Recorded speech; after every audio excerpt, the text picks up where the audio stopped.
فرماتے मैंने दुआ मांगने का तरीका अपनी बीवी से सीखा। हजरत वो किस तरह? फरमाने लगे मेरी बीवी ने ना मुझे कोई काम बताया, कुछ पैसों की जरूरत के लिए कहा, तो मैंने उसे कहा कि भाई अभी मेरे पास नहीं है, कुछ दिनों में आते हैं तो मैं दे दूंगा।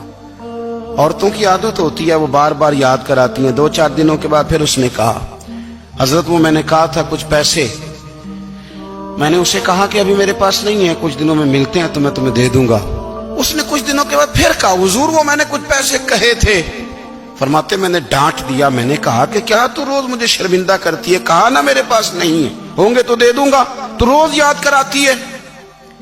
फरमाते उसने पहले तो मेरी डांट को सहा, फिर मेरे सख्त जुमलों ने उसकी आंखों में आंसू पैदा कर दिए, फिर उसने अपने आंचल में अपने उस दुख को समेटा और फिर उसने एक जुमला कहा तो मैं रो पड़ा और मुझे अपने रब से मांगने का तरीका आ गया।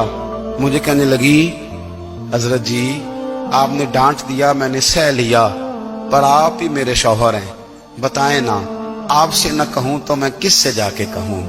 फरमाते हैं मैं रो पड़ा और मैं खुल के रोया और मैं तड़प के रोया और फिर मेरी सिसकियां बंद गईं। तो मुझे कहने लगी आपको क्या हुआ?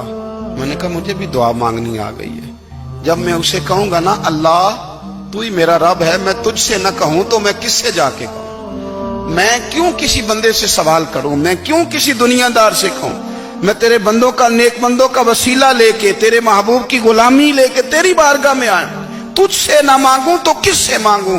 समझ आ गई है, जब मैं इस रंग में मांगूंगा तो तेरा रब मेरे ऊपर बड़ा ही फजल फरमाएगा।